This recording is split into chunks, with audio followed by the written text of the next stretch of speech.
The only way to stop those possessed by the spirits of the book is through the act of bodily dismemberment. Whatever I have resurrected through this book is sure to come calling for me.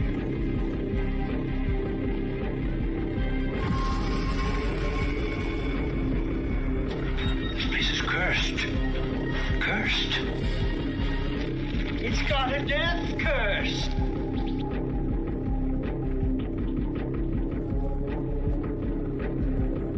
Let it burn.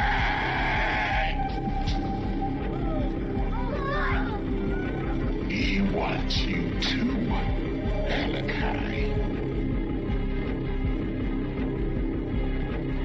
Oh, you're so cool, Brewster.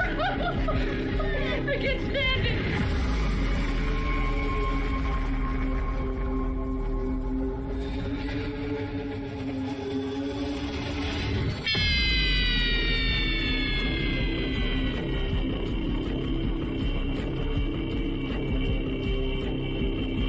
Welcome to Fright Night. For real.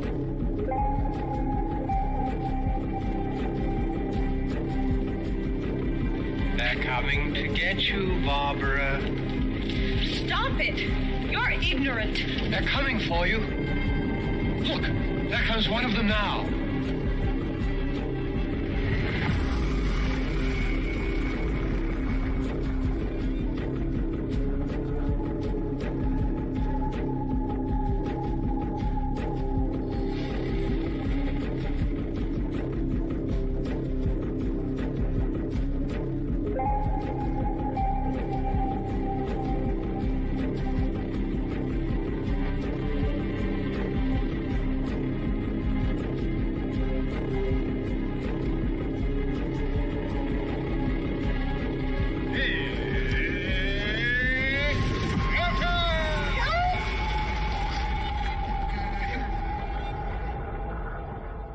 Where'd you go, man? You're acting like really sketchy right now. I don't.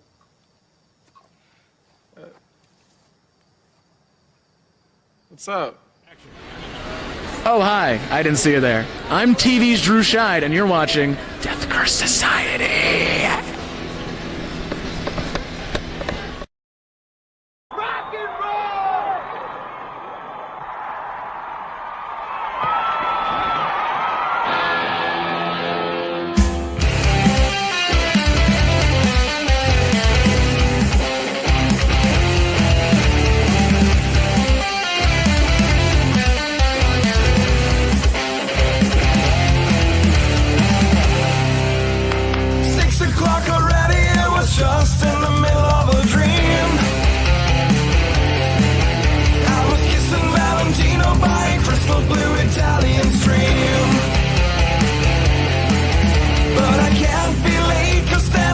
Just won't get paid.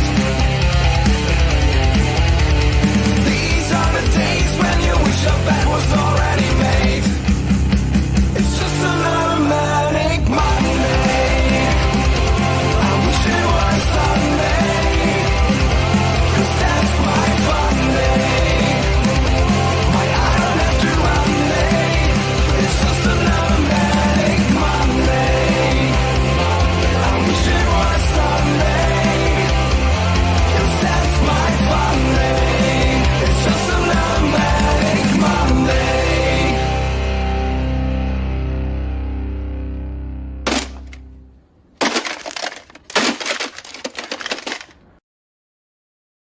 Woo! Hey now! Death Curse Society back on the air. Monday Maniacs. Hello, greetings, salutations. I am Zigzag. I am here with C, Mother Scratching Phase, because we're in that soft zone there. And I think we're going to be joined by a special guest tonight. Someone, not yet, but soon. We'll see. I'm gonna wait and sit on the side here and wait, and he'll join us momentarily. But yeah, dude, it's here we are. It's cold as it can possibly get here in Michigan. I'm sure you're feeling over there in Wisconsin as well. Oh yeah, no, it's -3 right now, or possibly Dude. even colder. They hacked school for the next 2 days here. Ooh. And I got a problem with this because any of you people out there my age, even 10 years, 20 years less than me, our asses were walking to school in this crap. Oh, I walked to school in 10 below. So, To the bus.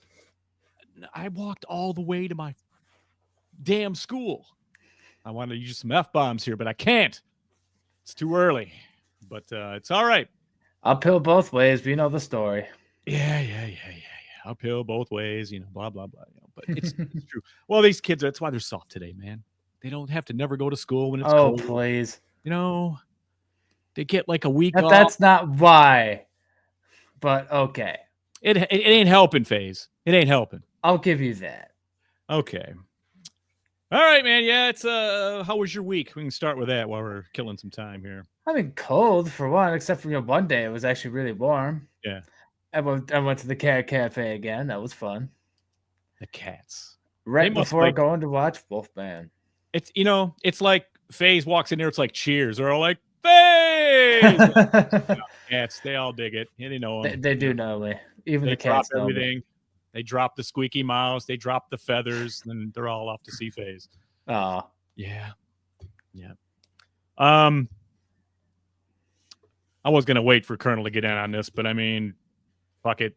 I'll say it. I mean, Detroit Lions are done. There he is. Save a fucking intro, asshole. Sorry, buddy. Come on Sorry, in. buddy. Messenger. Check it.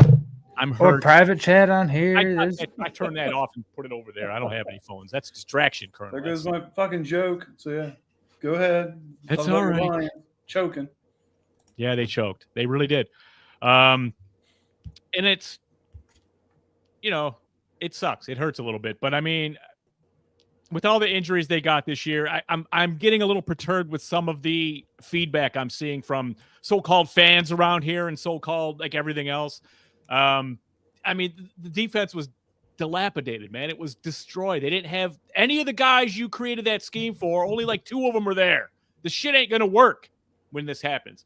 And unfortunately, they were exposed when a time when Goff had a pretty shit game himself. So unfortunately, you ran into a hot, up-and-coming young team in the Washington Commanders. And yeah, they are on to face NFC Championship in our place.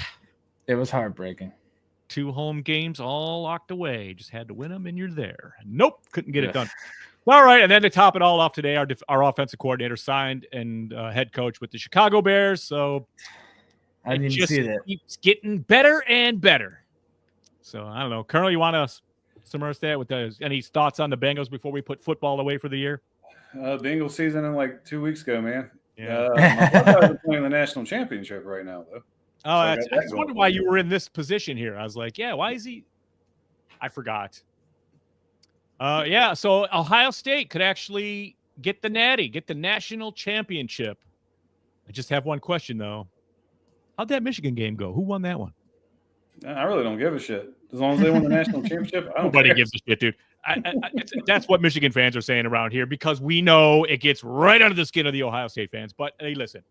Myself, I'm all for the Big Ten. Now that they're there and they're representing, cool. If they win it, I'm not going to be pissed. It doesn't bother me. It ain't going to ruin my fucking year or nothing. No, same here. I'll be honest, as an Ohio State fan, I can't stand most Ohio State fans. So, Well, we agree on that. Yeah. Let's see. I guess we should thank everybody and see what's going on here before we proceed any further, right?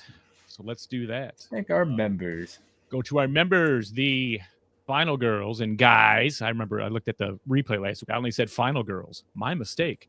Christy, C-Phase, Lorena, BD Mags, Alex, and Robert Staley. Thank you. And our members for the Crazy Ralphs. We have Bell's Fancy Creations, Dr. Smiley, Raymond, and the whole damn Enchilada podcast. And those guys are making some strides lately, man. We're going to have to pick up our game, boys, I think. And finally, of course, and never least, the camp counselors, Adam, Corey, Christy, Luke, Lou, Jimmy and Rachel, Stacy, Orlando, Chuck, Dave, Carl, Patricia, Kristen, and yes, JJ, of course. Of course. We love you. Thank you.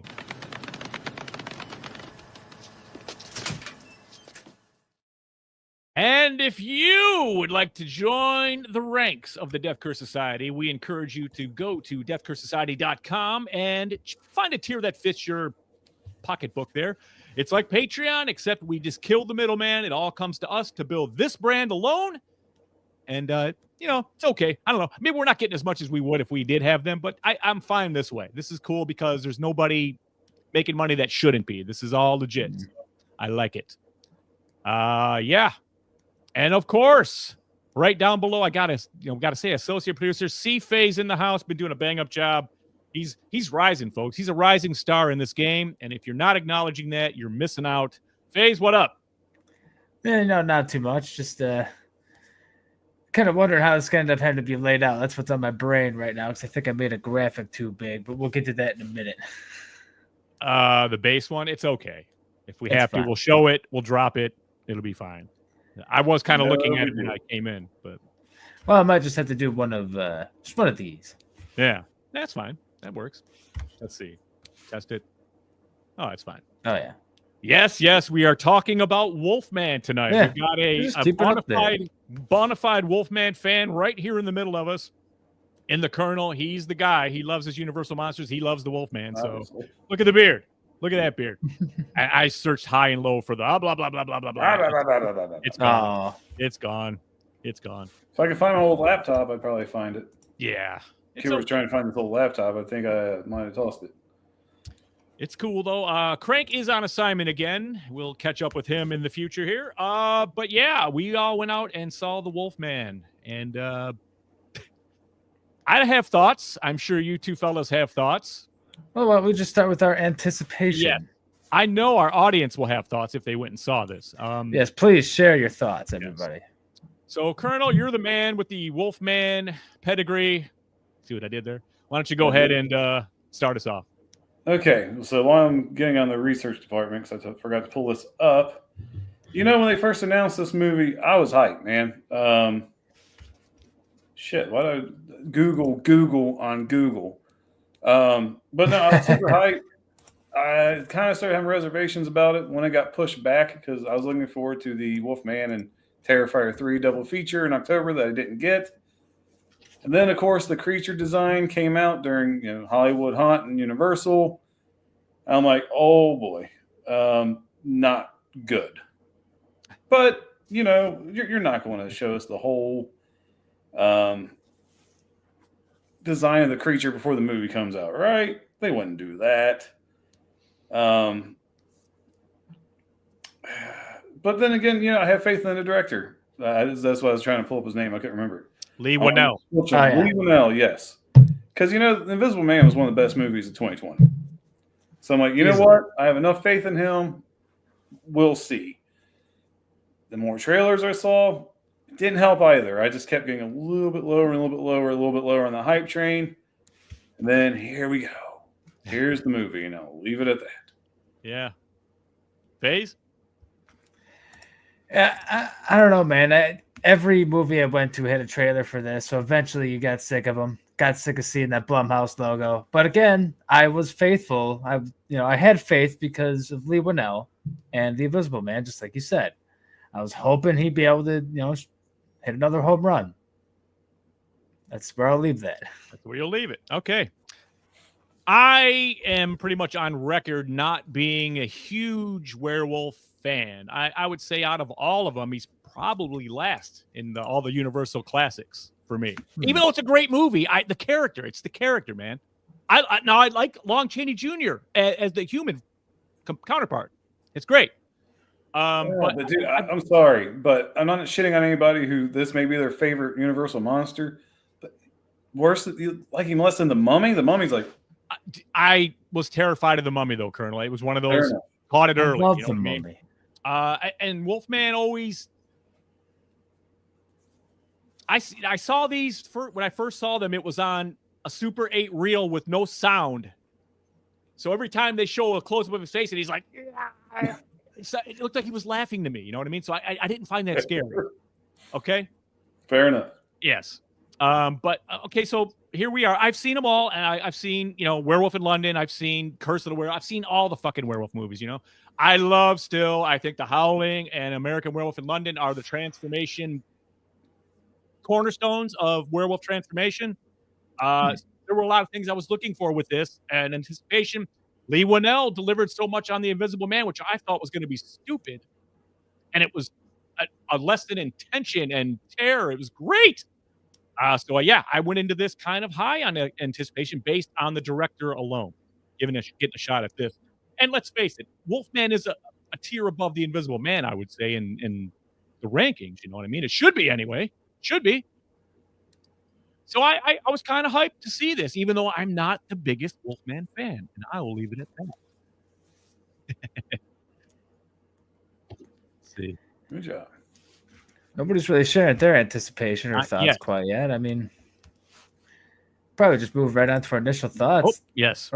Leaving the theater. Initial thoughts coming out. Without spoiling, obviously, because we're about to go through this act for act. Yeah, I heard a lot of reviews right away on this because I saw it today. I just went today and saw it, and right away there was a lot of shitting on this movie, and I did my best to avoid the reasoning because I didn't want that spoiler, and I'm gonna go in and see this how I'm going to see it through my eyes as someone who's not a huge fan of this. So I walked out and a little bit, there was one point in there I just went, oh, geez. But I didn't hate it, man. I really didn't hate this. I don't think it can't touch The Invisible Man in what they did with that. But this wasn't a 0. It wasn't even like a 3. You know what I mean? It's okay, man. It's an average fucking horror movie. It's not bad. That's what I thought coming out of this. Colonel, touchdown, Ohio State. Yeah. So walking out of the theater. Well, I'll even start before I even walked out of the theater. Started about 25 minutes later than it should, and we all know how long credits and commercials take. So I'm looking at close to a fucking hour by the time it started. And then the film starts, and of course you get the Blumhouse reel. I'm like, Jesus Christ, here we fucking go. And then I read the text on screen. I'm like, cool. So we're totally going to change the fucking lore on this. Might have put me in a bad mood from the start. I've left the theater. I've seen worse movies, but fuck, I was not a fan. Still not. Like, there were some cool things they did I can appreciate. But there's certain aspects of a fucking werewolf film that make a good werewolf film that were not in this at all.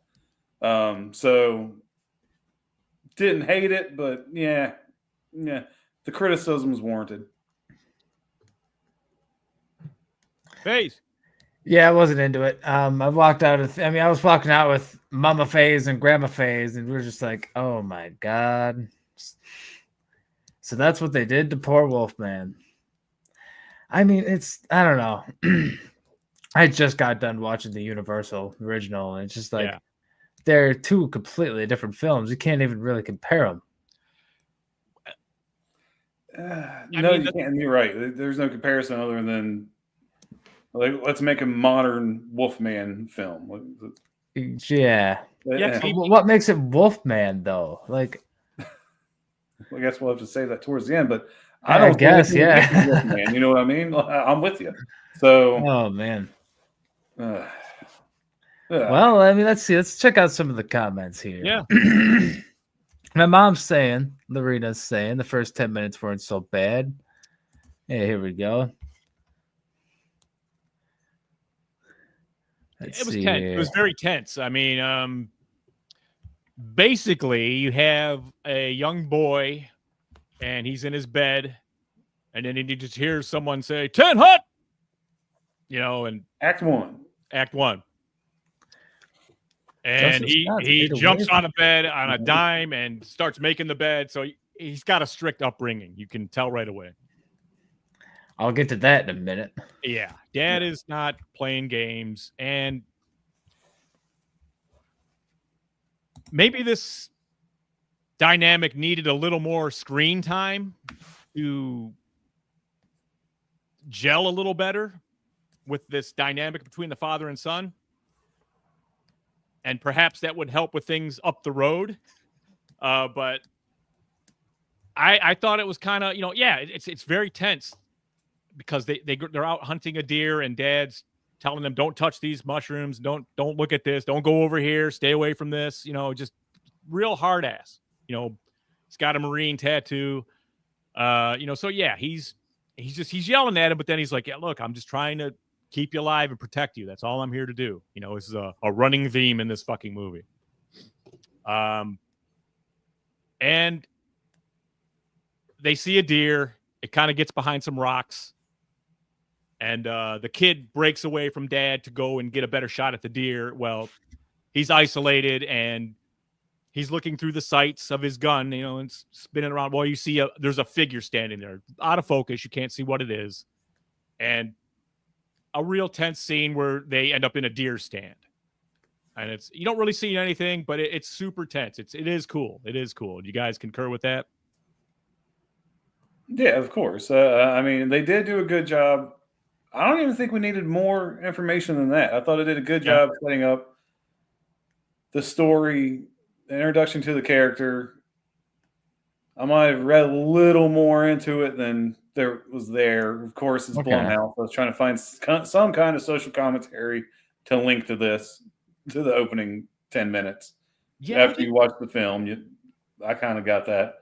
Yeah. Again, it may not be there. I just made mine. There is one social dynamic we'll get into when you guys are done. I'll bring it up here and see what you think about that. Go ahead. But no, I mean, I thought they did a good job setting up, the story within that first 10 minutes. And then just go and jump ahead. Yeah, 30 years later. No, hold on. FaZe had said he had something to say about the dad dynamic, so I'll wait. Go ahead, FaZe. Oh, I mean, kind of jumping ahead. I mean, there's one thing I want to say about that kind of later on, because the dude doesn't really show his that harsh upbringing during a certain point, and it's kind of hilarious, but we'll get to that at a later point. We do have a question from Lorena, though. How long did it take you guys to figure out the twist at the end, without spoiling? Just, how long? 15 minutes? Do you know what twist she's kind of referring to? Well, yeah. Then fairly early. I didn't time it, but it was pretty damn early. Yeah. So speaking of early, I guess we'll just finish up describing Act 1 here. So we flash forward 30 years in the future. We run into our little boy from the beginning, who's a man now. He's a dad. Shows him and his daughter interacting. It's supposed to, loving, caring father. Marriage is a little bit rocky. They did not do a very good job setting up the daughter for me at the beginning. No. I was like, man, she's just fucking spoiled. Fucking spoiled. But, that's just me in real life watching other people interact with their kids. I mean, you're hitting on the modern social commentaries. They were mild, but they were there. Like misbehaving, and not listening and that kind of thing. That's a prominent fucking thing now.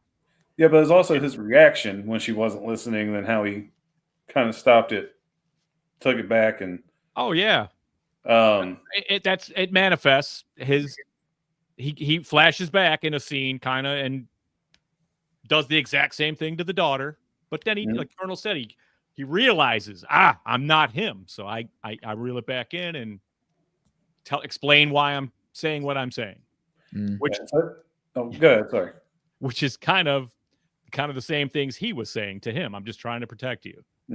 So yeah, like I said, basically, Act 1 is just a little bit of backstory, and like any other Act 1, introducing you to our main characters, giving the backstory of them, their current situation. He gets a letter from UPS. State of Oregon has officially declared his father dead.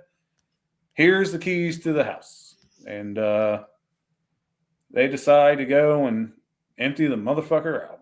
And that's pretty much the end of Act 1. I've been told that in the state of Oregon, it takes, let's see here, person has to be missing for 5 years before they're declared dead. So let's just keep that in mind. 5 years. No, based on a little bit longer than that, based on the beginning of the movie. Right. When he learns about this, the death.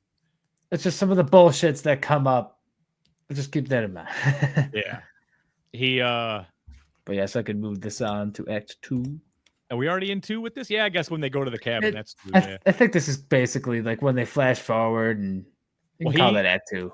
He says he kind of tells like, well, as soon as I was old enough to move out, I did, and I haven't talked to him a whole lot the last 30 years, or probably 20 years, let's call it, because he was probably 10 when he was out there as a kid, and now 30 years later he's going to be pushing 40.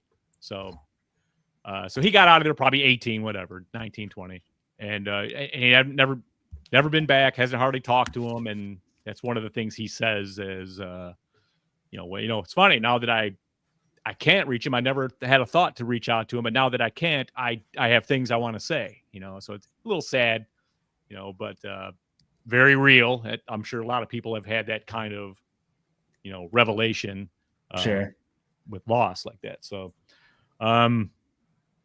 he convinces, like, she doesn't, she's clearly a career-minded person. She's a writer. They're both writers. She's working for some kind of, I don't know if it's a magazine or a newspaper or what,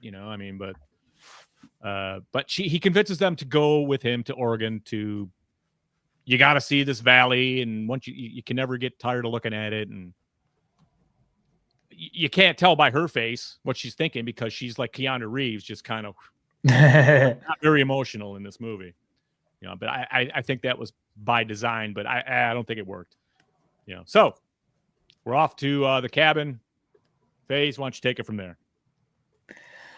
Yeah, they drove up to the cabin, and trying to remember. That's right. They couldn't find it. He's driving up the road. He pretty good shot of the woods, by the way. That classic drone shot of the woods. Got to get one of those in every movie. Got to have a great fucking drone shot, Phase. Everybody knows. Exactly, man. You got to have a great drone shot. But down when you were in the woods, though, this is probably one of my favorite forest-looking scenes. It was a good-looking forest. Yeah, dude. On subject, but off subject. I would love to go to fucking Oregon one day. Yeah. Yes, I love the same. The Northwest, man. 100%. I would love to. It reminded me a lot of Never Let Go in those woods. I just gonna say that, Phase, you fuck. Damn. But anyway, he's driving down the road. He's like, I know my dad lives down here, but they come across like a dead end, like a gate or of some sort that he can't keep going. And then some hunter he calls it a deer blind. It's a deer stand.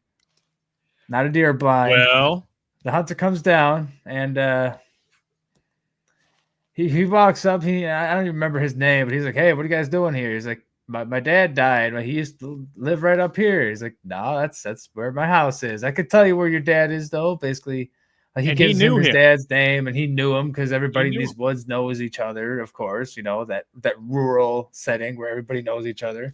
That was a bit ominous, though, too, when he said, he's like, "Oh, been away a long time." What was his name? Blaine? Or I don't remember. I can't remember. I know there was 2 families that pretty much lived on this. Yeah. Doomsday preppers. I don't know how much else to describe them. He knew exactly who he was. Exactly. Yeah. And so he goes like, you know what? I'll jump in. I'll show you where it is. Okay. Yep. So he hops in the shotgun. The mom moves in the back seat with daughter. And they drive off. And I can't remember what stopped him, but they get stopped and he has to veer off the road. Do you remember what it was? Yes. He sees the Wolfman in the middle of the road. Okay. He was just standing there. Okay. I couldn't remember if it was something else, but yeah. Okay. So he drives off. And it's very unclear what happens to this like U-Haul van that they're driving. It veers off, and it's like you're standing on the top of the truck. You kind of ride it to its resting place, right? But the camera's turning all around it at the same time. I got all discombobulated. I didn't know what the fuck happened until the passenger door opened and the guy fell out. Right, yeah. Oh, okay. But it's like it's just it all looks so weird how it's filmed, like how this thing flips over, and it's just I don't know that whole scene could have been done a little bit better, I think. But I know flipping over a box truck would be an expensive scene to film. But Bit dark. Blumhouse is money. Scene too. Yeah, true. So who wants to carry it from here? Yeah, go ahead, Colonel. I haven't. No, so obviously, see the Wolfman, they veer off, go down the fucking mountain, crash. Like I said, the neighbor, that's how fucking far away they live, fell out. You know, he kind of sees the Wolfman actually. You know, well, first, hold on, let me back a little bit. So he's telling his family, crawl out the window, climb on top, his daughter and his wife. While they're doing that, he sees kind of like the Wolfman running along the side of the truck or some shit. He's like kind trying of on to his side like this, so he's coming on the side. Yeah, the passenger door would open up. Yeah, so he's kind of like upside down, running. So he reaches down to close the door. He closes it, but of course, Wolfman smashes through, gets a giant scratch on his arm. Anybody who's seen a werewolf movie before knows, well, dude, you're fucked. Wolfman jumps down, grabs a buddy, or I don't even want to call him a buddy, grabs the passenger, drags him off in the woods, enjoys a nice, quick snack while the family escapes and run away from the Wolfman to his deceased father's house just in the nick of time to escape the danger. So while they're inside, you know, daughter's scared, wife's panicking, husband's fully in, you know, protection mode. Locking the door. Circling the house. Yeah, I mean, the Wolfman is circling the house, trying to find ways in. He's barricading doors, trying to get everybody inside. You know, I was looking through the house. Okay, there's no electric. We got to get the electric on, find some things, get the generator kicked on, so on and so forth. We've seen it 1,000 fucking times. Can I jump in real quick? Yeah, go ahead. Interjecting. The generator. So there was a fuse box.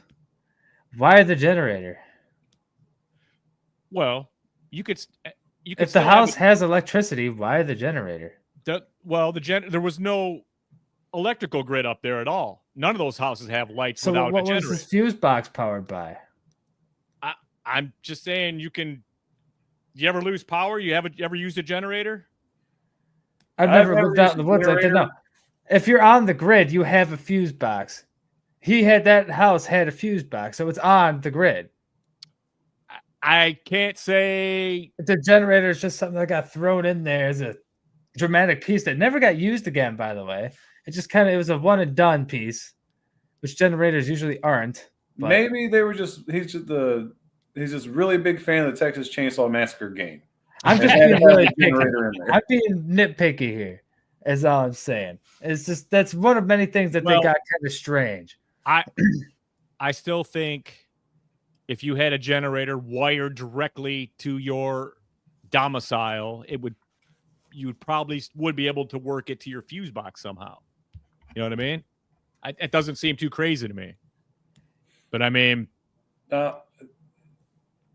you guys had this debate. Honestly, I didn't give two shits in the fuck how I got the generator. Yeah, it wasn't I'm not a generator expert. I'll take both I'll say you both are right. Listen, you can take it as they're out in the rural fucking country. There's a fucking generator powering things. I'm good with that. That's fine. It's Blumhouse writing. It's too much shit. I'm being a nerd. And Tyrone does have a point. You could hook the generator to the fuse box. Maybe. I don't know. Yes. Sure. Why not? He's right. Because the reason is you might not have enough juice to do the whole house. So you might or if a storm goes through and power the right way. But now this generator kicking right on is also kind of bullshit too. After all those years, it had gas in it, none of the pistons, and all the shit's working just fine. Really? Come on, God, you guys are going right for the details, man. I'm not done either. I let it go, man. I let that. It didn't bother me. It's a horror movie, man. It doesn't take away from what's going on. You know, I'm not done either. But go ahead. We can move on. Keep going. Well, I mean, just, where were we in the story now? Because I interjected. Is that where we are? Just generator house. Yeah, it's got to the house. Got the generator going. Like I said, barricading the front door. Just the front door. Yeah. So I'll just say when he was barricaded, when he was using the hammer, he's handling this hammer like somebody who's never handled the hammer before in his life. But we've established that he was raised by a tough ass father who would definitely have taught him how to hammer a nail The and not virus hit your was taking fucking his hand face. like a baby. I pictured 104 fever right there that was starting to take him over. You know what? He started that's losing fair. teeth like 10 minutes after he got scratched. I Sorry. could give you that, but it's like, come on, man. And we getting into spoilers? Well, I said, Oh yeah, true. One but detail. Everybody knows. But that just seemed weird to me. It's like just the well, most. that is a spoiler because here's the thing: this werewolf, whatever it is, it's not a curse. It's not a fucking, it's not supernatural. It's a fucking virus. It's like some kind of hybrid animal virus, like like bat flu or whatever the fuck that was, But and when they said the indigenous people, they had a name for it, face of wolf or face like wolf. You knew right away everything was going to be changed. So yeah, they made it into a virus. That's how you get sick. There's no full moon, none of that. And once you're a fucking wolf, that's it. You're a wolf forever. You never come back, which I hate it. I hate that. That's something you can't take away from that classic character. Colonel, fuck, help me out here. I was kind of saving this to the end because my rant about then the differences, just because. Hold that. Keep your glasses on. Yeah, we do have a whole topic for like the differences here, so Okay. we can save it. Well, this is going to come up a lot, folks, because this really pissed me off about this movie. This part of it. Certainly. All right. So since we're complaining about things that didn't make sense, here's what didn't make sense to me. It wasn't even the generator once they were in the house. Again, talking ex-military, hard ass, doomsday prepper. Not one single fucking gun in the entire house. That's where I was like, there was that one shotgun, but where did that come from? I don't remember. Well, they both had guns. The hunter guy. Was it out the hunter? Yeah. Oh, right. Yeah. Okay. But yeah, that's what I was thinking when I went down in the basement. I'm like, fucking serious? Like, yeah, where are the guns? All this shit was taken down. I'm like, come on. Here's my theory on that. I think he loaded for wolf or bear, whatever you want to call it, probably heavily armed, and went out and when he got killed, whenever it was. All of his guns, though, dude, would have had 30, 40 guns. More than a handful of guns. He would have had a lot of guns. Yeah. Like at home, even. Like you can't carry 40 guns on your person. And these people would have had 50, 40 guns. Yeah, it's not National Lampoon's Loaded Weapon 1, man, where there's guns out everywhere. It's not, the naked gun. Like, I'm going to get you, sucker. You could never have enough. Hell yeah. But yeah, I'll give you that, man. The guy, an ex-Marine, I can't picture an ex-Marine like this much of a hard-ass, fucking by-the-book guy, not being prepared, especially when he's drilling to be prepared to his son. So, and he's already aware of what's out in these woods. Yeah, I mean, they say a hitchhiker went missing, and this is where it started. If you remember, he radioed that the guy we run into at the beginning of Act 2, his father over the CB radio. I saw it. I know it's out there. It's there. So Real. People that live out there know of the creature that's out lurking in the fucking woods. And what also, all right, another complaint. I know I'm knocking my score down with this discussion, guys. So if you remember, when they picked up the buddy, he's like, "Hey, can you drive me home and show you where your dad's house is? It's not safe to be in these woods at night." Pretty sure the beginning of the film took place during the fucking day, and they came across the Wolfman. They left at 7 in the morning. So they were out there all fucking day. I didn't even catch that. Jesus, man. Yeah. 700.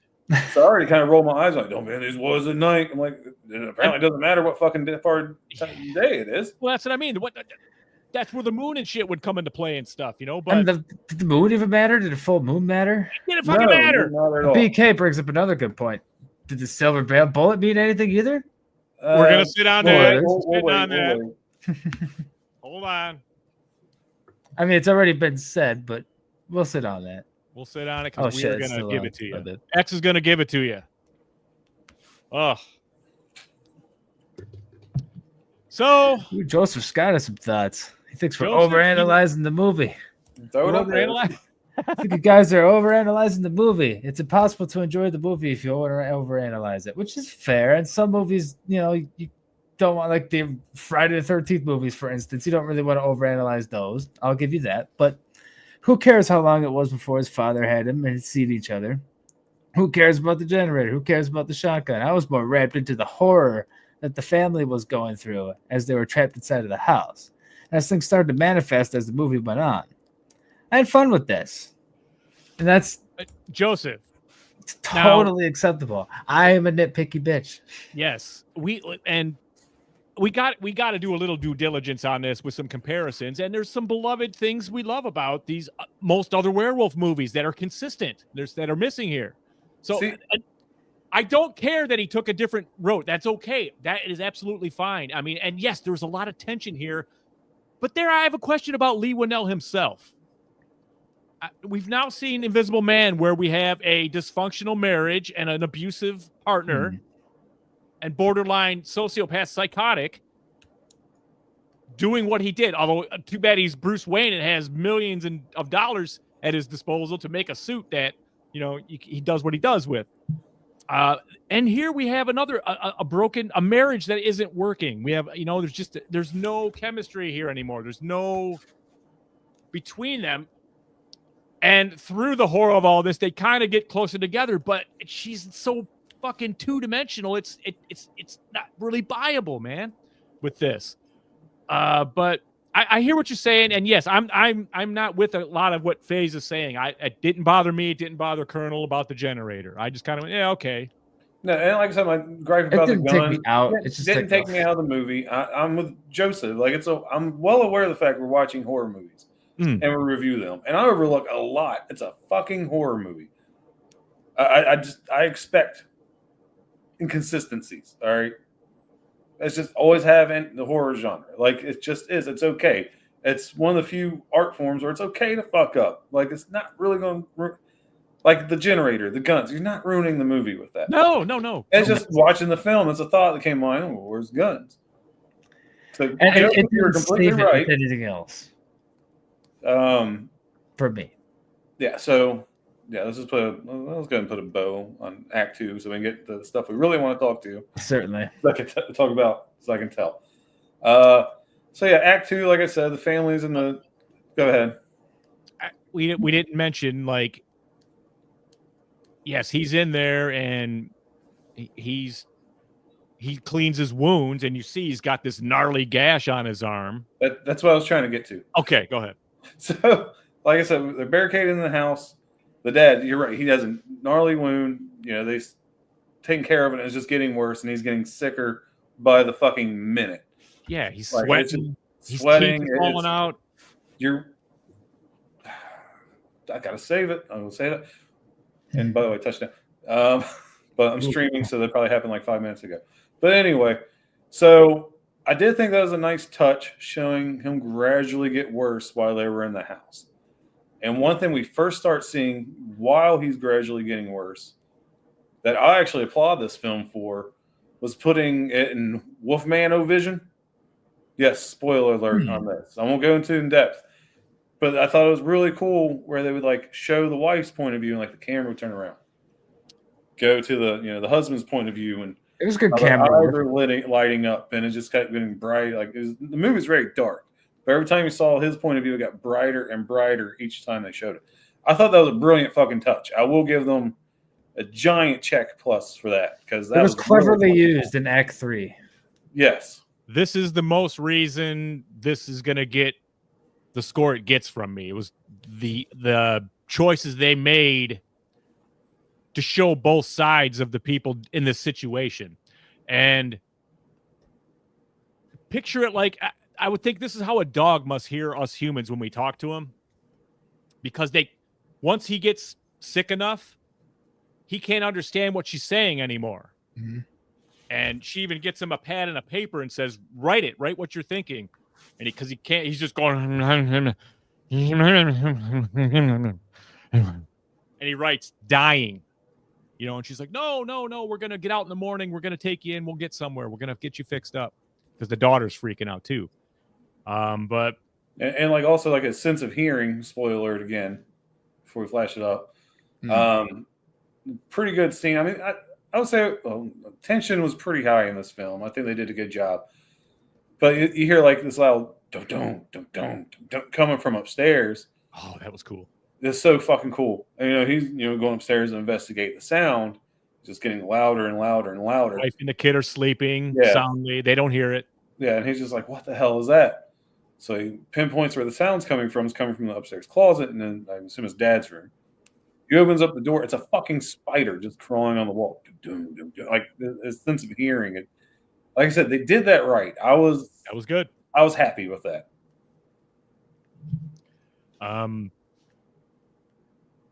Right, because he's just like, what the fuck, when he sees it, and he's like this. That was a big goddamn spider too, man. If that's what they are in Oregon, shit. Maybe it's pretty wild over there. You could hear that one walking here too if you were next to it. But yeah, that was pretty cool. And then, but at that point, you're now hearing everything outside in the woods too. Like anything walking around, any animal snapping or making a noise. It's pretty cool, man. That was a nice touch. And that's why this guy is a special director, I think. That he is talented. I don't know if it all worked here, this whole thing. We proceed, though. Yeah. This got an audible laugh out of me because I'm trying to think where we want to consider the start of Act 3. I don't know. This might be the start of it. So, like I said, you see him getting worse. He's starting to lose his hair, get a little more deformed as the time goes. It viciously starts chewing the shit out of his fucking arm. Yeah, that was a really good part. And then the Wolfman returns to the house, and he's kind of like following the Wolfman's steps around the house on the inside from the outside. I know it had been there, put on there on purpose. He's listening. He don't hear shit. The next thing you know, he reaches through the fucking doggy door and grabs his leg. I'm like, come on. I was rolling like, you gotta be fucking kidding me. The doggy door. Doggy door. That's a phobia of people, though, man. That's like a real thing. Well, yeah, but yeah, it's the fucking Wolfman reaching through the fucking doggy door. And what's the point of the doggy door? He never seen dog the entire time. That's ironic, man. So, I just put that together like, hey, there you go. Yeah, so eyebrow humor. I was the only person out of the 6 people in that theater fucking laughed out loud like, ah! That's awesome. Yeah. Right. So now, Wolfman's in full attack. And was it first? Did they try to leave? They tried to go. Yeah, I totally missed anything out because to me that reaching through the doggy door is way more interesting than what happened on the outside. Yeah. I missed a lot. So yeah, go ahead and go back fill in that giant a little bit. Well, Dad has a CB radio down there, so they're working the CB radio. And this is like the first time you notice that he's all the way upstairs and he hears something. And he's like, what the fuck is that? But it's gibberish. And he gets all the way to the basement and then realizes it's her on going, hello, can anyone hear me? And the camera turns around and it becomes the human dialect again instead of werewolf dialect. And they're searching around and she finds a set of keys for the truck outside. They have a truck sitting out there that hasn't been started in at least 5 years, I guess. Yeah, we'll say at a minimum of 5. I just want to say real quick. Yeah. She finds this truck. She goes into some shed. She finds a car battery and some jumper cables. A loose car battery, not hooked up to anything. This is a good part where that fucking generator could have come into play because the battery could be hooked up to that. But hey, I don't know. But anyway, she jump starts the truck with this loose battery, which is it's not impossible, but in this scenario, it's impossible. Yeah, how old this truck was and how old that loose battery was, you are never in this planet going to jumpstart that truck. But I digress. You can't have a battery in a generator like that. No, they mostly run on either diesel or gas and oil. That makes sense. The fact that, you know what I mean, there is no electricity. I mean, but that's fair. I wouldn't know. Yeah. All right. It doesn't take it in. It just puts it out. Well, there you go. Then it doesn't kill my point, though. You can't jumpstart a car with a loose battery. At least not an old ass fucking 1960s looking truck with an old ass battery that itself is definitely dead in that shed. I've done it. But I'll grant it's probably a good battery. Yeah, newer battery, yes. Not A 5 years. newer battery on a decent battery in a car, you can do it. This old piece of shit sitting in the shed, no way, no chance. Again, though, it's part of the story. It needed this for the story, so that's why it's okay. Now, just to add my 2 cents about that, you're sitting in those fucking winters, not running. That battery is not charging that fast. Well, the that starter would be fucking dead. The starter will be fucked. The alternator's probably fucked. All the pistons. Come on. No, Man. No, but again, it's a horror movie. It's been, you got to check out reality. Oil. Like, come on now. Yeah, I mean, and the gas would have been all sedimented from just sitting and stuff. It would have evaporated. Right. I mean, it's just there's a lot wrong. Yes, but okay, we're not going to nitpick here. Let's leave that out. Deal with it. She's miraculously started this truck. Let's leave common sense out of this and just go with the flow. Just go with the flow. And I love Joseph Scott's like how much he loved this film because he went with the flow. Yeah. So I don't want to like ruin that for people. We're not, we're not the gatekeepers. There's other shows that do that. We're fine. Yeah. Like I said, it's funny to talk about now, but yeah. Also, we like joke, this but shit that didn't take me out of the movie. It's just did not take me out. Looking back on it and talking about it. Now this truck is dirty as fuck. It's completely covered in filth all the way around, and they get it started. And dude in the back seat's not looking so good. His face is starting to get all a little contorted and everything. His eyes are all fucked up. He's got fangs on the bottom of his teeth already. It's not good. But he's resisting attacking his people. So, and then she puts it in gear, and they hit the windshield wipers to wash the thing off. Which, well, again, would never work. By the way, those old fucking bullshit ass. I mean, come on, dude. I don't even have to explain that one. Those windshield wipers clean the shit out of that. They don't clean dust like that, man, or pollen or come on. These wipers just came from Pep Boys. They were the first swipe of the brand new installation. Yeah, and then when it was clean on a wet window, dude. Like, those are those brand new fucking Rain-X fucking wipers that perfectly form around the. It was a giant wipe, but there he was. We get to see the werewolf in his glory, which we've seen a million times in the trailer. So slam through the windshield. Yes, why on earth they would give that away in the trailer after all the other things they could have shown that would have tipped you another way? They could have red herringed everybody. And no, they show the most tense and scariest scene in the trailer. Oh, man. So is this next part with the greenhouse, or am I jumping ahead? Yes. Okay, technically, the greenhouse is the next part. So they climb up a plastic-wrapped greenhouse. Plastic wrap. What do you got to say? Go ahead. Here's a greenhouse, man. I have these greenhouses just like this.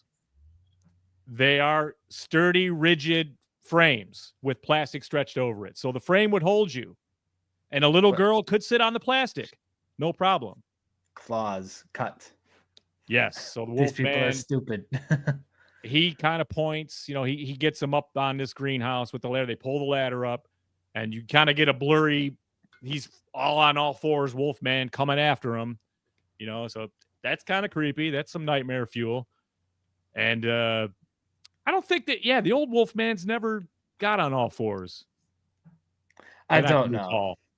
I just, he never did in the original, no. And not in 41. It depends on their transformation and where. I'm just talking running. And then all of a sudden going into the gallop, obviously in the original Wolfman, no. I mean, fuck, they had him walk around on his fucking tiptoes, dude. Like, and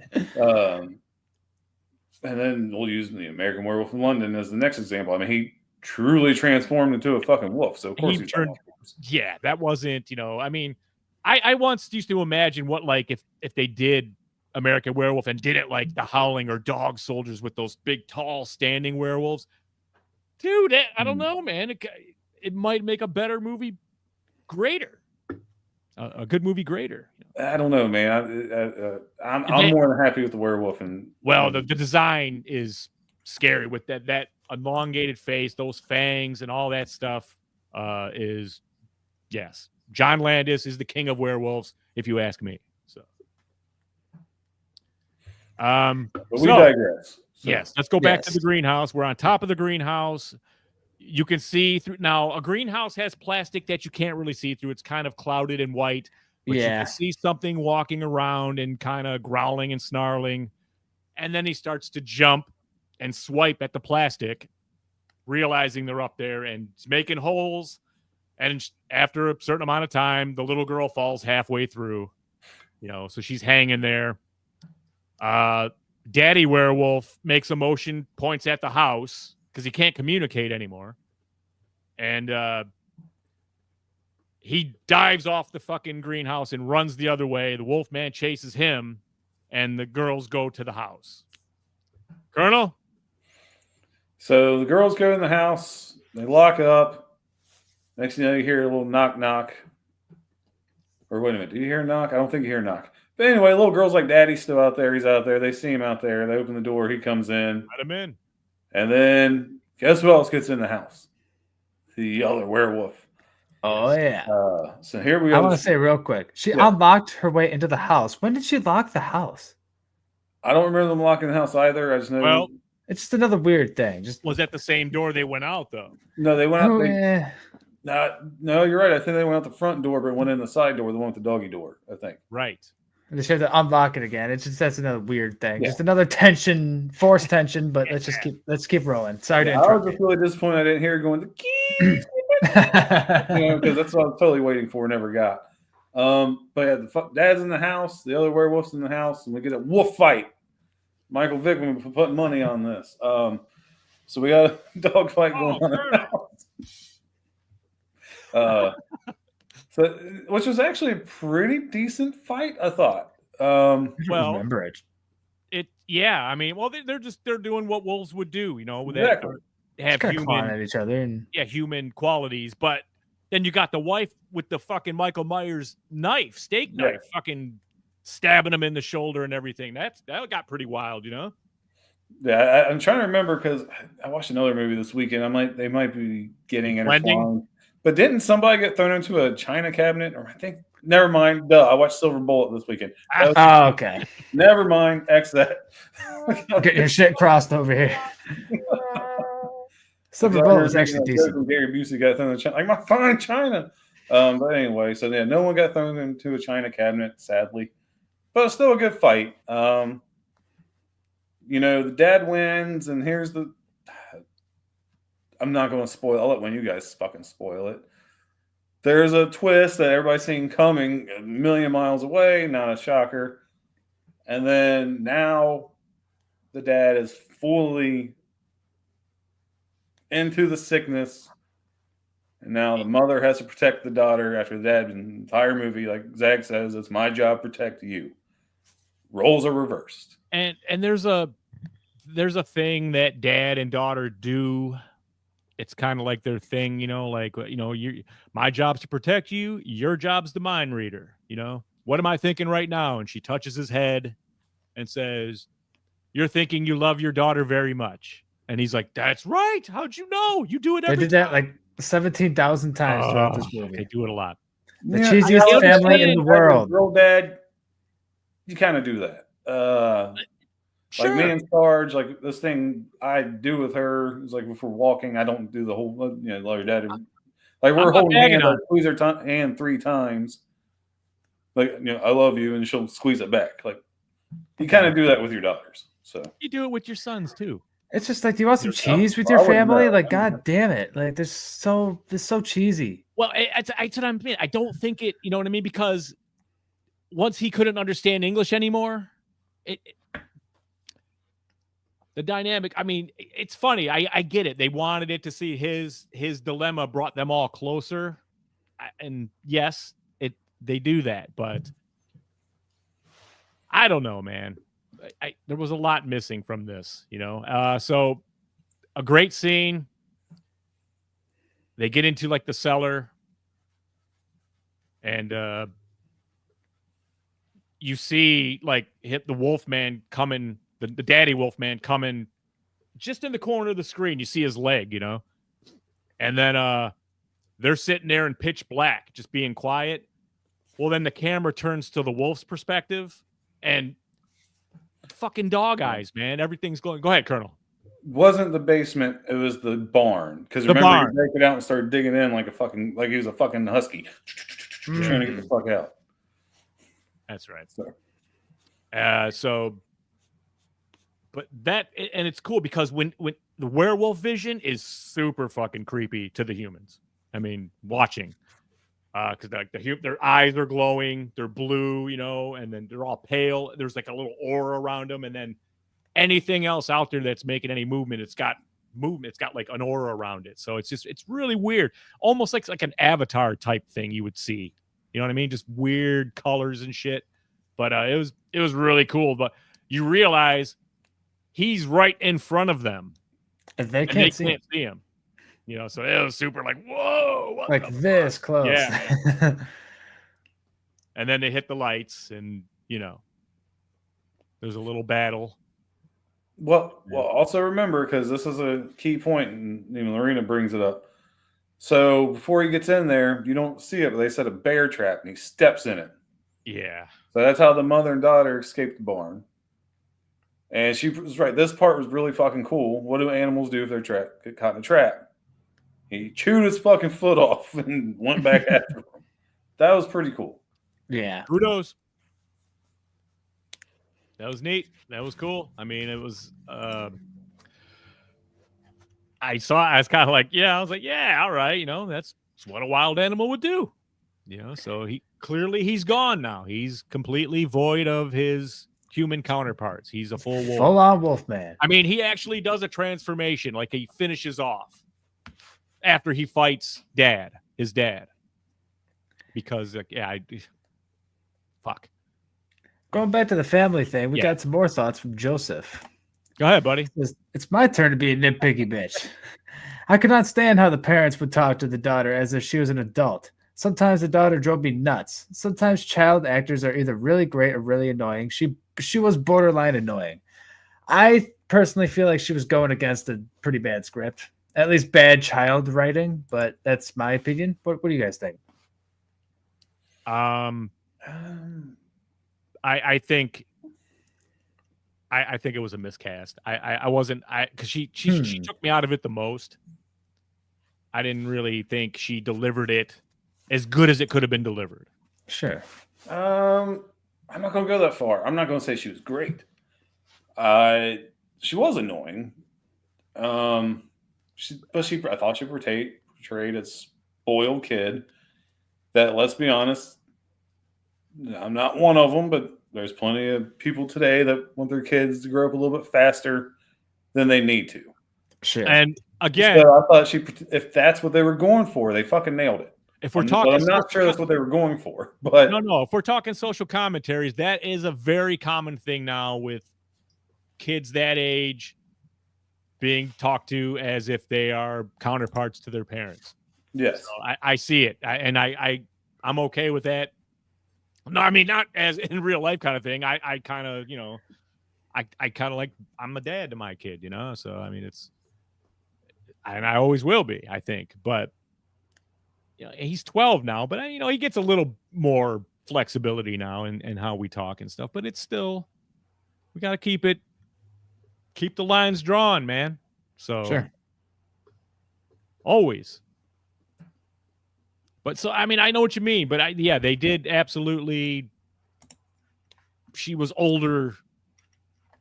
You would think she was like 14 or 15 the way they talked to her, and she was a lot younger than that. Yeah. Yeah, she's maybe 10.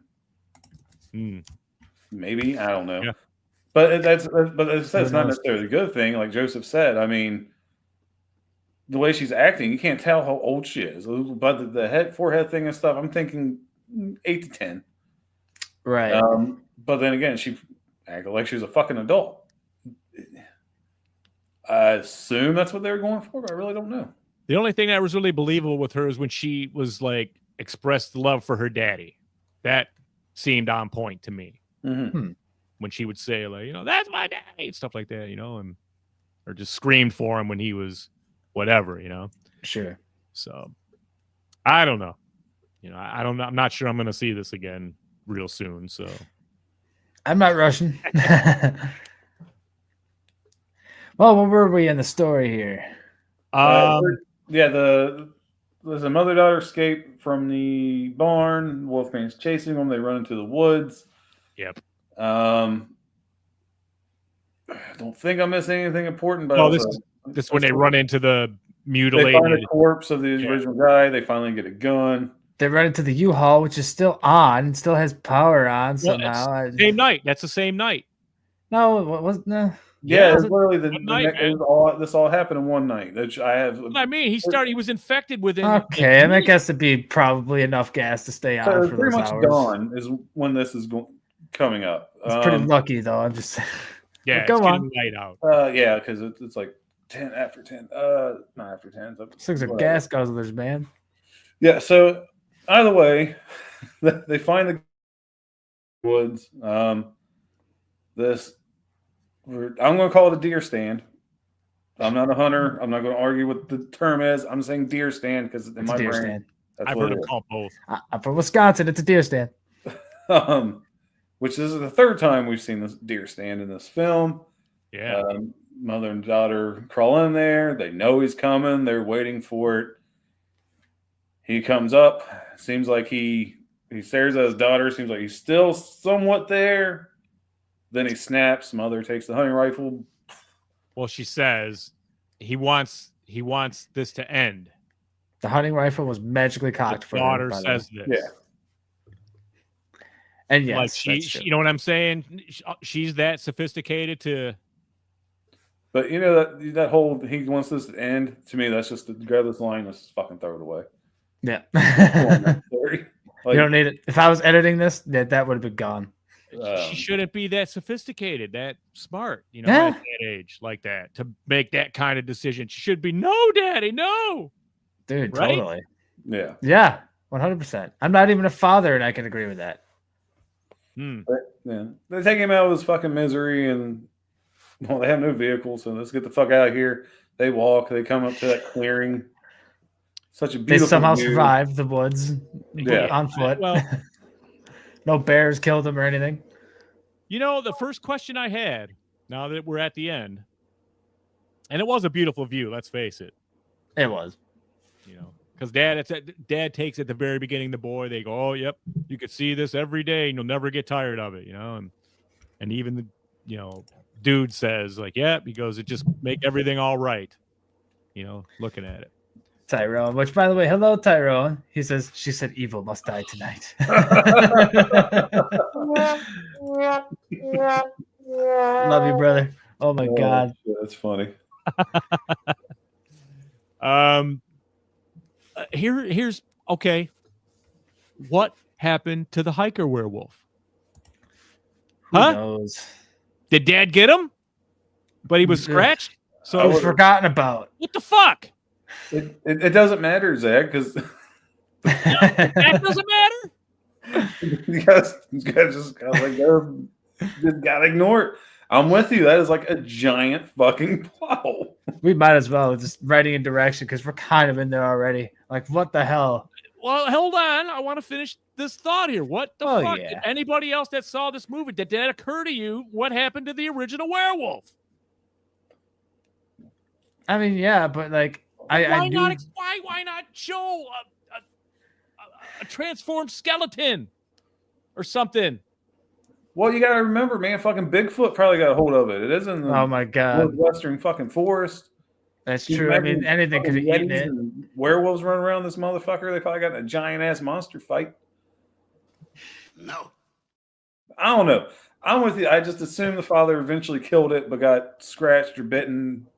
That's what I came up with in my head. I went, okay, Dad got him, but he took damage. And obviously you get sick within fucking minutes. So before he ever got home, forgot where he lives. Probably, or whatever, and just went off into the woods, became the new Wolfman for at least 5 years minimum, up to 25 years.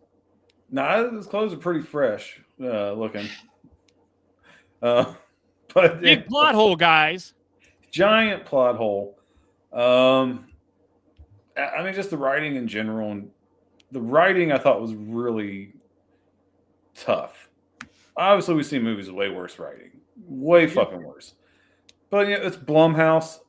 The writing was Blumhouse quality. Now, even the direction, I didn't have any problems with directing. I was really blown away with the cinematography. I'll be honest with you. I thought that was a fucking highlight of this film. I might be jumping ahead, so I'll stop. Or am I jumping ahead, Face? No, we don't have one for that. Okay. No, the cinematography was fucking gorgeous. This whole movie. It was nice because the last movie I seen in theaters was Nosferatu, another beautiful shot movie.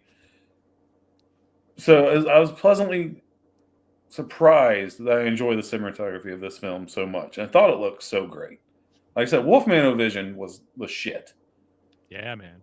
Yeah, and the camera angles and the camera tricks I thought were great. I know, except for the crash. The crash sucked. See, I liked the crash. The crash leading up to it the did settling. make you feel like, oh, you know, watching it. Once it settles and stops, that's when it started to suck. That's when it did that big. I don't even know what you call it. It started doing a circle, but then it went around instead. And the way they shot it, without it being in 3D, you couldn't tell that it was suspended over a hole. You know. You're right. I'm not. I can't argue with that. But no, overall, I was really impressed with the direction and the cinematography. But the writing was, again, Blumhouse standard. Sure. Joseph Scott says his favorite thing was the graphic body horror. It reminded him a lot of The Fly. And that, for me, that I'll save it, but I'm going to say that is a giant fucking problem for me. I was watching The Fly, not The Wolfman. But we'll wait till we get to our comparisons when I really go. Okay. Yeah, hold that thought, Joe. The writing and direction, yeah, man, I think what they wrote for modernizing this tale, which was obviously the goal, just like they did with The Invisible Man. They brought it into reality, kind of. They stripped away all the supernatural stuff and goofy silver bullets and Wolf's Bane and all that stuff. But why? You know, I mean, that's what makes this character beloved and stuff. Some of the stuff that you do, having a way to destroy it. I mean, I don't know. Colonel said it best. Blumhouse style. If you're into that kind of thing, then yeah, man, you're good. What they wrote with the scenarios, I dug. It's just the execution here. Some of it didn't work for me. The direction, Leigh Whannell is an up-and-coming star. He's Crank's friend. You know, so, I mean, he's got that going for him. And I loved The Invisible Man. I like The Wolfman. That's about as plain as I can put it. Go ahead, FaZe. Yeah, man. I mean, I was very disappointed in the writing. I mean, I just looked it up, and Leigh Whannell was one of the writers, but there was a team that kind of wrote this, like a few people. Blumhouse. Yeah. Blumhouse, you know, and it's, you know, I don't know, man. I mean, the Colonel put it best with the cinematography. The camera work was great. It looked great in certain moments, many moments. But yeah, man, it was disappointing. With Leigh Whannell's name on it after Invisible Man, it was extremely disappointing. That's where I could kind of leave it with the writing and direction. Leigh Whannell walked in there and said, "Hey, I got this whole script I wrote myself," and they just said, "Smell my ass." Nope, we gotta punch this up, buddy. Let's sit down in the room with 4 other guys like the Wolfman too, and we're gonna see what they come up with too with your idea. Sure. He probably got like a 3-picture deal or something, you know. It's like especially connected to this. I've looked around. I wanted to see if there's any plans, if they're gonna continue on and get on with other Universal properties. Oh, I'm sure they are. We got to have a Creature from the Black Lagoon, for fuck's sake. If we're getting all these lower tier guys, you know, let's get the Gilman. Wolfman is not lower fucking tier. The fuck? Well, don't forget. Well, don't. Although that is my favorite. Of course, Frankenstein this year too. That's one. So. Well, yeah, we can compare it to this, you know, and see if it's worthy. But Del Toro's Frankenstein's not going to be in this universe. So No, that's probably not because it's too good to be a fucking Blumhouse film. I tell you that shit right now. No. Adam Christopher walked out on this one. It was bad, he says. Really? The first time he's ever walked out in a movie. Ouch. Interesting. I understand, though. And Rick says he can't hear us right now. We've got his earbuds, but he's hoping Colonel feels the same way he does about the film. Well, how did you feel about it, Rick? I know you can't hear me, but all right, like can't hear us. Damn it! Somebody asking for us. But all right, you guys want to move on to the next topic, which is the last one before the final thoughts, is the connections to Universal, or lack thereof. I just watched the Universal film 30 minutes before we went live, and I see no comparison. Well, except maybe the father and son thing, but even that was done extremely differently, and like I don't know. That's a stretch. But what do you guys think? Well, yeah, dude. I know you had the whole thing with like he knows the fucking moon's coming, and that's when shit going down. So you guys got to get away, Right. I got to get away. Let me go, and that's cool. I like It's the a whole different movie. I love the original Wolfman. See, here we go. This is where my rant is finally going to fucking start. This has no connection to Universal to this because, like Faye says, there's no fucking connection. So I'm connecting this Wolfman story, to every other fucking werewolf movie ever fucking made. Okay. God, did it not piss me off that all this shit took place in one fucking night? You know what's awesome about werewolf movies? Even the original Wolfman, the dread of knowing what's coming. Mm-hmm. Your main character, you're watching them slowly start to fucking sweat like all shit. Like even American Wolf in London, he sees his dead friend. He's having these fucked up dreams and he's just chilling reading a book. Bam, it fucking hits him. This shit just so fucking fast, man. Like, I was scared that they would do this in one night because I know she always wore the same clothes in the fucking trailer. But I'm like, no, they wouldn't do that. This has to take place over a few days at least. Elvira, no. No, one fucking night. Get the fuck out of here. Where's that tension of the build-up to the transformation? That's what makes a great werewolf movie great. Yes, the body horror looked great, but like I said, I was watching The fucking Fly, not a werewolf movie.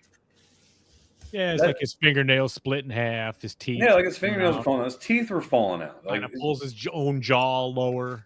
Yeah, it's just like, what the fuck? Like, I know you're trying to modernize this. Yeah. But you're taking out what makes the werewolf movie great. And it's the sense of dread. You get the slow burn leading up to it, to the full moon. Yeah, I hate it. No full moon, no silver bullets, no fucking wolf's bane, no this, no nothing. Like nothing. Not even a fucking throw to the fucking wolf-headed cane. Exactly, man. That would be cool. Have it somewhere in the house, like I don't know. How prominent is that prop in that movie? It's huge. I mean, it's part of the fucking storyline. it just, oh my god, dude! That's what pissed me the fuck off. Like he did such a good job with the Invisible Man. I had hopes. Yeah. God, okay. We expected nothing from that, dude, and then look what it was on the edge of your seat. Mm-hmm. Like the entire movie. Yeah. This one, no, because it just happened too fucking fast. Because I remember at one point they looked at the clock. It was midnight? So tells her to go back to bed. It's midnight. Who set the clock, by the way? We'll say 10 p.m. this shit started. But you're telling me by 6, 7 a.m., 6, 7 in the morning, the movie's done. Literally just a handful of fucking hours. Not even 12 hours. Again, poor choice. The fucking slow build-up and sense of dread is what makes a great werewolf movie. Simple as that. I hated that he didn't demorph to a human again and to be like, oh my God, I'm so sorry, and here, tie me up or something, you know what I mean? Do one of those tricks and shit, I mean, it's a virus, dude. I mean, I dig the curses, dude. I dig the pentagrams when they can see the next victim. Yeah. And that shit is cool, man. And that none of that here. They just made it so generically just another virus out there. And that's I thought it deserved more. They stole the Wolfman name. Pretty much. That's exactly what they did. Let's just name it Wolfman. Because we have it kind of feels like a fucking like they did with the Hellraiser series towards the end. Well, we got this name. Let's just make a fucking movie and put the name on it. People are going to watch it. Oh, we'll sprinkle a little bit of Pinhead in there just to make people happy. But we got to deal with Universal. Make him. Oh, that sounds cool. But yeah, let's name it Wolfman and get people to come out and see it. Like I said, the moment it got pushed back from October to January, because the funny thing is, they do that trivia while you're waiting for the movie to start. I was there to see Wolfman. It was a picture of the Wolfman. It's like, can you name this 2024 film? So they didn't even update the fucking year it came out. I'm like, oh, actually, I'm here to see it today. Like, literally opened 2 days ago. Like, it just, but the virus thing makes sense. A lot of these horror movies have been going the virus route for a while now, even more so since, COVID. I mean, he modernized it, yes, but if any of them require a little cheese, it's the Wolfman. You know what I mean? It is. I don't know. I don't know. Like I said, it just pissed me the fuck off, man. I knew you. It really did. God, we got to get Colonel back out. Hell yeah. It's just, I think you're right. They got to deal with Universal. I had a fucking werewolf script lying around. Just said, all right, let's just use this. Like, if this would have been called something else, just like, Dogface, Night of the Wolf, they called it. Wolf Woods, Wolfathon, Wolfathon, Wolfman, Wolfomania, whatever, dude. I mean, it could have been anything else, and I would have accepted this a little bit as an independent werewolf movie, just a werewolf story. Yeah, would have been cool. This would have been great. But now you've sullied what I hold dear and what Colonel holds dear. Bays, I don't know. Derek, hello. He says, "What up, the Colonel?" Yeah, I mean, Derek Grizzly puts it well. So Blumhouse did Blumhouse. Yeah, pretty much. Pretty much. Well, nothing burned down in this. That's true. Nothing burned down. There's no fire. Yeah, but that still kind of pissed me off. Yeah, no, it's what a mess. I think it boils down to again. So, I mean, this is like one of my favorite scenes from the original Wolfman. All right, even Lon Chaney Jr. It's when he's spying on that chick from across the fucking street. You know what I mean? And he runs into her. He's like, "What about those earrings you got?" Like, dude, you can't like. She's totally cool with it and flattered. Oh, you spying on me? That's the level kids would say today. Riz that the original Wolfman had. Where this dude had none. Like, come on. I didn't care for the dad. I really didn't care about anybody too much in this film. That's another fucked up part. Yeah. Like, it was a fun watch, but like I said, I wasn't invested in these characters and what was going to happen to them. I mean, right. Yeah, having a daughter kind of. What is this trend, though? Pulled on my heartstrings a little bit, but not enough to give a shit. This is the trend, though. We've got all these like broken family movies, and then fucking worse shit happens to them. That seems to be the thing right now. The last 5 years. Got a few suggestions for the title. Derek. Oh boy, dude, where's my wolf? BK. Yep, I knew the Wolfomania. Yep, the Whiff Man. And Tyrone. A wolf tail. Wolf tail, yes. Yep. Perfect. Let's see. Not bad. Or how about Fang? Fang? Yeah. Surprised it wasn't used already. I would say Sleepless in Oregon. My God. It's not bad. Yep. You guys ready to score this thing? Final thoughts and score? Yeah, I guess. Yeah, let's do it. I think I'm going to start with Colonel because you've had some time off. Yeah. So, still in the heat. Yeah, so again, like I said, I really wanted to like this movie, especially when I first heard about it.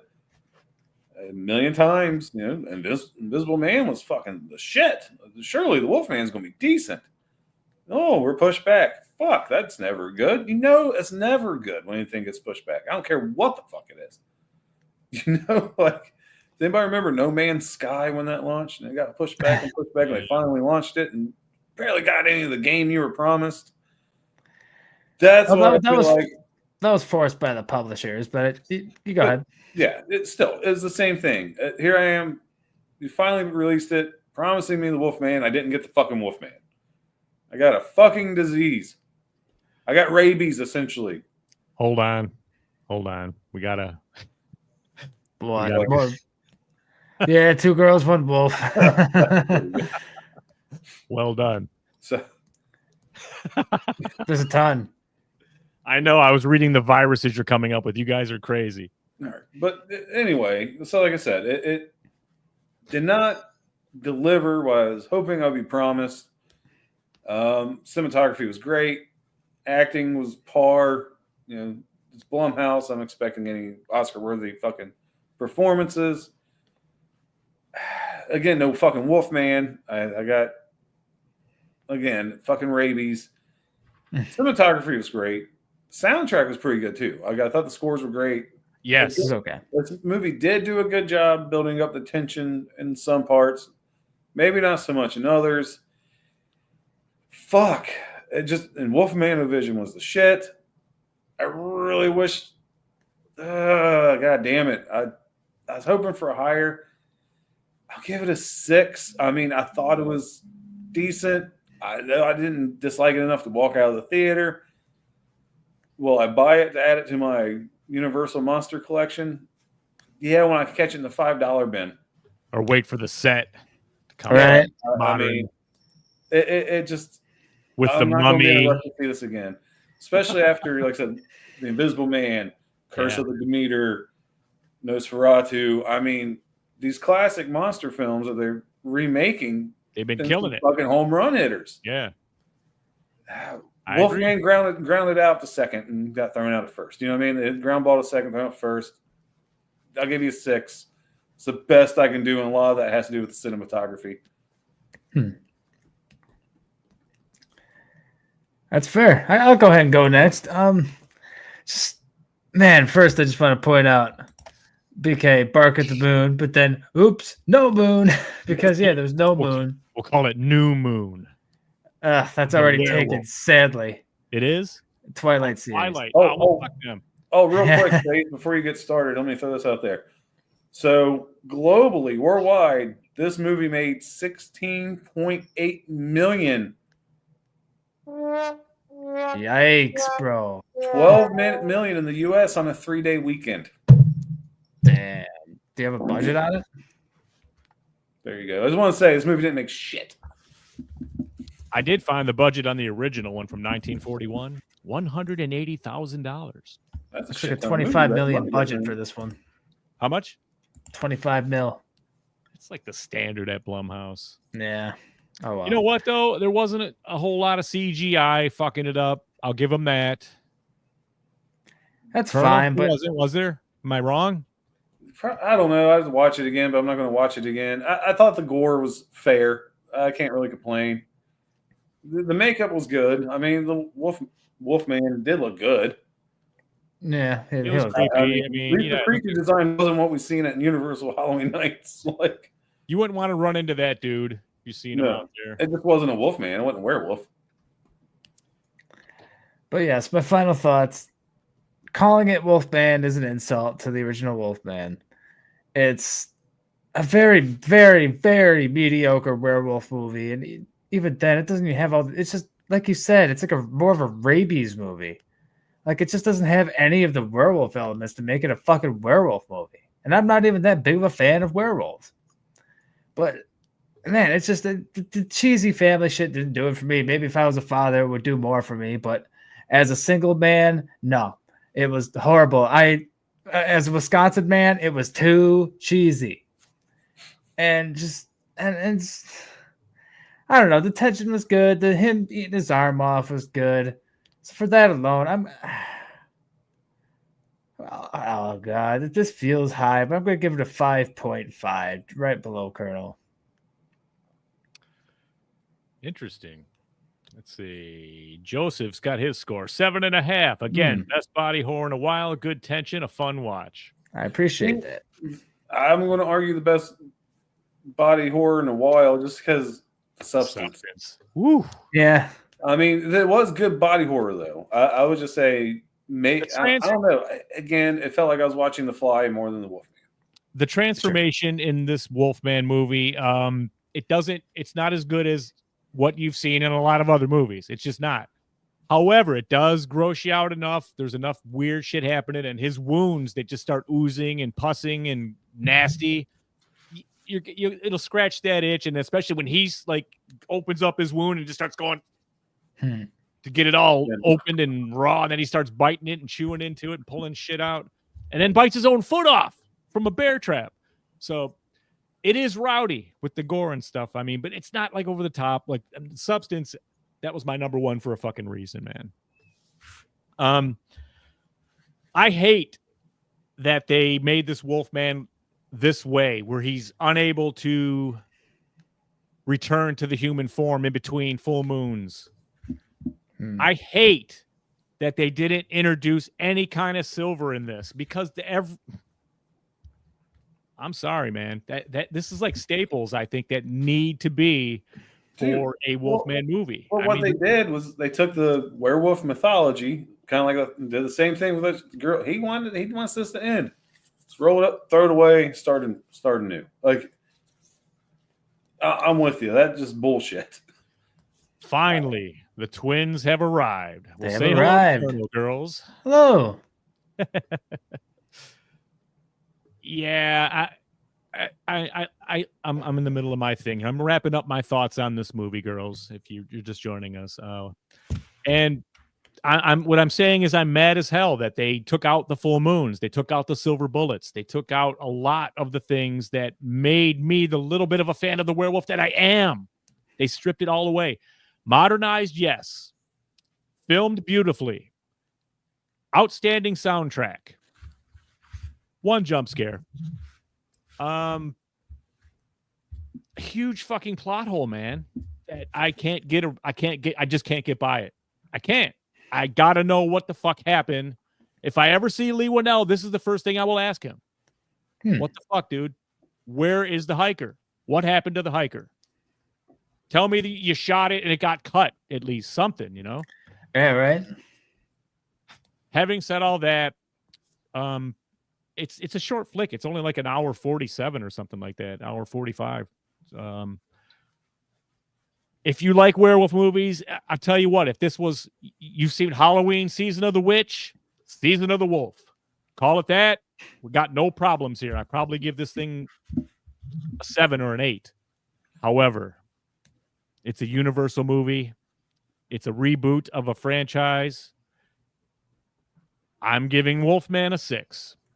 You can call it Season of the Wolf. I'd still give it a 6 because it's not a fucking werewolf movie. I'll die on that. Yes, did you notice I didn't say Season of the Werewolf? I said Season of the Wolf. I say call it the Season of the Wolf Face or whatever the fuck the indigenous name was. Yeah, you could have called it that. Or what the actual term was. I can't remember. James over here, he's like, I give it a 5. He gives it a 5. You're in the ballpark, buddy. Yeah, 2 6s and a 5.5. That's an average of 5.83 according to my calculator. That's pretty low. Sounds like they went full the Mummy. No, you know what? I won't say it went the full Mummy because that was awful, man. And this actually, it'll hold you long enough to where it's too late to bail out. You'll just stay with it just to finish it, you know. And it's very short, so see it once. See what you think. Like I said, it had enough redeeming qualities to not be average for me. Just as hair above, though. I mean, like I said, the cinematography was fucking great, dude. That gets it a lot of points. Right. You don't see too much originality like that in a Blumhouse film. According to FaZe, you're going to have to let a few things go. Quite a few. But you'll be okay. Trust me on it. It's a 6, man. You know, it's a 6. It's a 6. It's a 5.5. It's 5.83 from the Death Curse Society for Wolfman. I wonder what Crank would give it, but who knows? Luke says he just got home from the movie. This movie sucked a fart out my ass. Yeah. Damn, man. What's your You know score, what, Luke? and especially watching this, I don't know about you guys, but it did not get me hyped to see Lady on the Yard or wherever the fuck next Blumhouse movie is coming out that I just keep seeing Right. It shit looks ton of creepy. trailers and promo for it now. But what are we doing? You know, Like I said, it's Blumhouse, man. They'll have fucking 10 movies come out this year. Yeah. Ugh. we'll see every one of them. Just if it says Blumhouse with a release date of January, it's going to fucking suck. I'll tell you Mhm. what, they dropped a companion trailer that blew the whole movie. Dude, I Yeah. know. I was just talking to the general about that at dinner, man. I was like, I was looking forward to Companion because, you know, creators of Barbarian. Barbarian's a really good fucking film. A movie that took a fucking left turn in Albuquerque. Totally different movie than I expected. So I'm seeing these Companion trailers, and I'm like, okay, it's like, you know, he tortures her and shid like that. And they gave you nothing on the Now it's original like a trailer. sex doll comes to life. You ruined the whole fucking movie. You told us the plot. You done fucked up. What did he say? Oh, you jailbroke your sex doll? Yeah. Oh my god. Ah, So literally, my hype. I was looking forward to Companion. I'm like, dude, this movie's gonna be fucking wild. I can't wait to see this. Till that, now I'm like, well, fuck, you done ruined it. I don't know. Yep. If I really want to see literally this. in my head, I absolutely heard.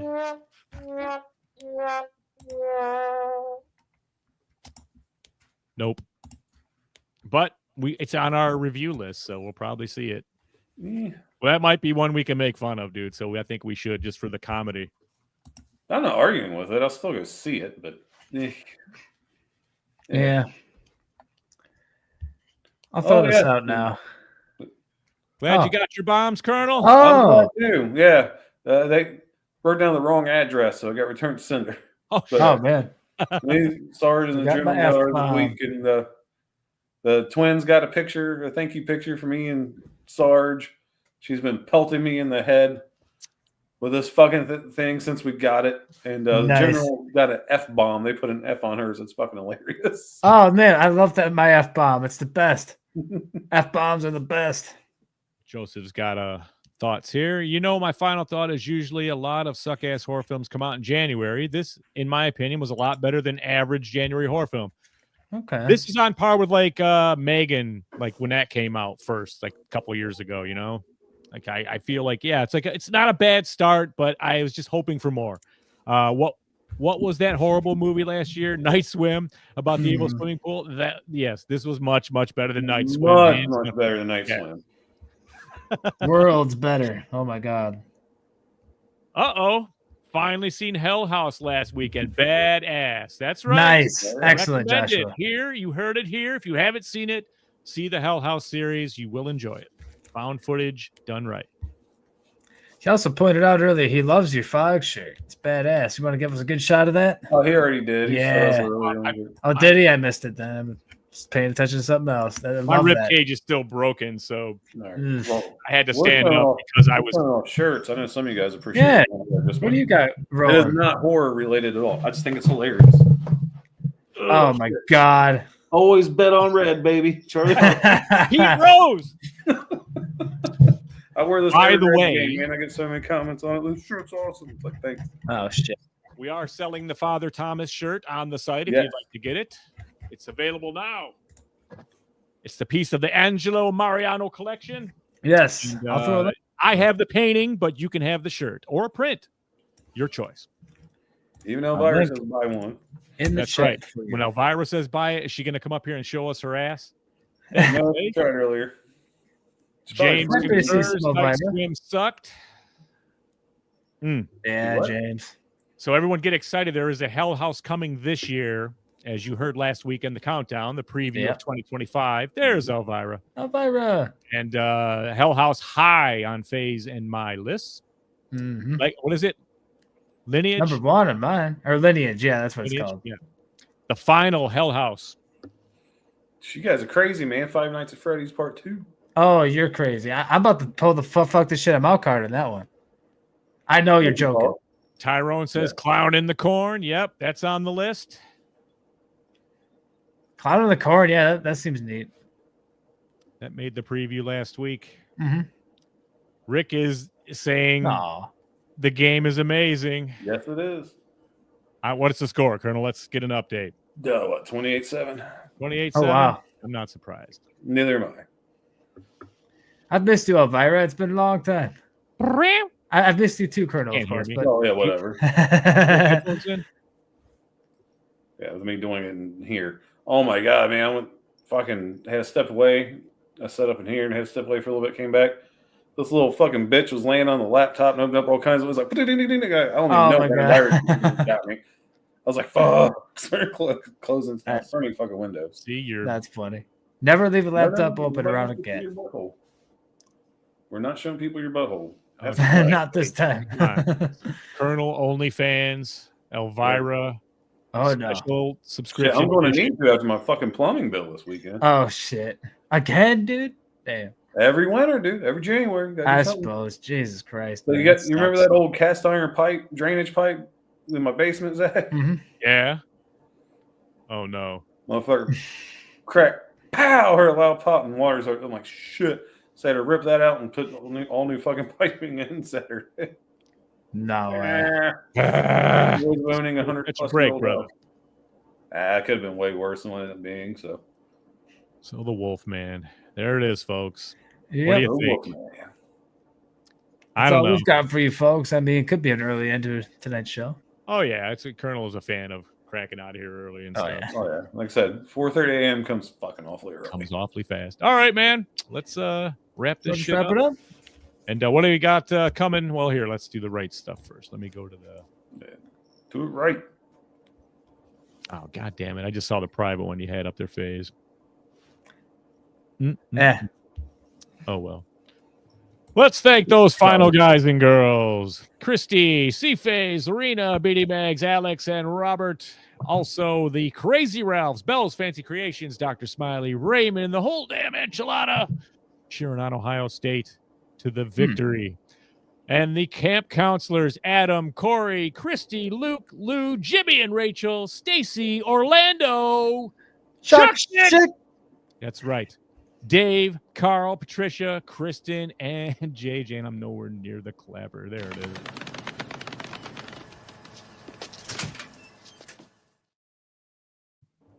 What do we have coming next week? Next week, we are in the theme of werewolves. We're going to be doing our top 5 werewolf films. Nice. Goody. I'm glad I watched the original Werewolf then. That's a fucking no-brainer. Who's going to be on the top of that list? Yeah, Wolf Cop. Wolf Cop. I'm going to watch Wolf Cop and see if it can crack the top 5. I'm good with that. I also want to do something because Don Coscarelli's son, director of Phantasm, Andy Coscarelli, finally reached back out to us and said, due to the fact that the show is this week, he's not going to be able to get us any stars and do any interviews. However, there's supposed to be some tickets left for me at the Fisher Theater in Detroit. And I don't know. He said, you just tell him your name, show him your ID.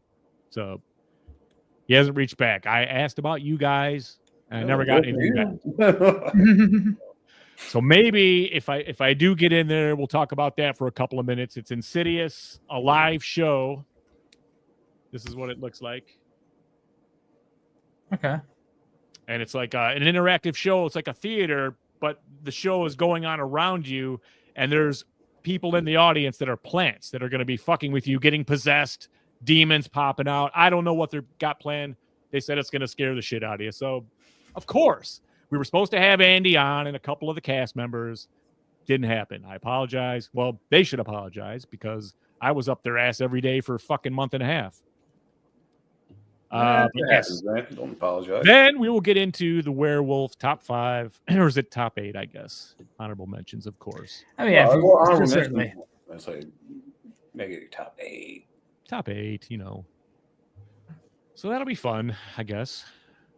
It's cool. I get to watch American Werewolf again just to make sure.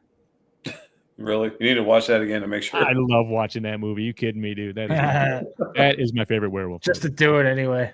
Yep. David Kessler. Plus, we met him. He's a cool cat. Yeah. Him and Jack were real fucking friendly in New York when we were there. So, cool. FaZe, take us out. Yeah, man, it's a fun show. I mean, not so fun watching this movie, but hey, I love nitpicking on it. It's great to see Colonel again and Elvira. Great to see both of you. Someday it'd be nice to have all four of us back on the screen. But until then, I've been stealing Colonel's. Yeah, he's been stealing. Out. Now I can't anymore. So you can't come up with your own fucking sign off. What the hell? No, you know I'm terrible at the sign off. Well, it doesn't mean you steal my shtick. Damn it. I was doing it for you brother, in your place. Somebody's got to tell these people that. Dude, somebody's got to tell them. Anyway, Colonel, go ahead, sign them out. Yeah, Wolfman. Like I said, not as great as I had hoped, but not as bad as I was expecting there towards the end. It was a lot of fun to break down and shit on what constitutes as a Wolfman nowadays. I guess, yeah. Because it's not it. It's rabies. And you know what? It's still in the middle of the fucking winter. God, we're all stuck inside. Again, 90% of the country is negative fucking dude right now. So cool. So make sure you're washing your hands because you don't want to get sick. Wash that dick. And ladies, like I said, it's cold, man. Fucking don't even worry about it. I'm gonna say it before, I say it again. Don't scuba Steve it up. Just let that shit fucking stank. Because ain't nobody gonna get you right now anyway. Damn. That's rough. It's like a freezer. That's terrible. It's like goddamn fish market in fucking Oregon. That is just vile. Well, either rain or sleet or snow, the Death Curse Society rages forward, and we hope you'll join us again next week. Come on in, hear about the Insidious live show for a couple minutes, and then we'll get into our top 5 werewolf movies of all time right here next week. For the Colonel, for the FaZe, and for the Crank, I'm Zigzag. We're Death Curse Society. DCS out. Woo! Rock and roll!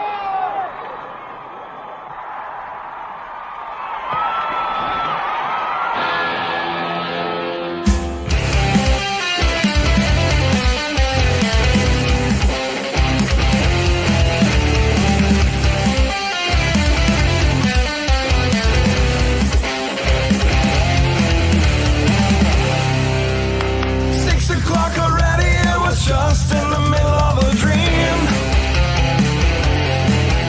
I was kissing Valentino by a crystal blue Italian stream. But I can't be late, 'cause then I guess I just won't get paid. These are the days when you wish your bed was already made. It's just another manic Monday. It was Sunday, 'cause that's my fun day. I don't have to run day. It's just another manic Monday. I wish it was Sunday, 'cause that's my fun day. It's just another manic Monday.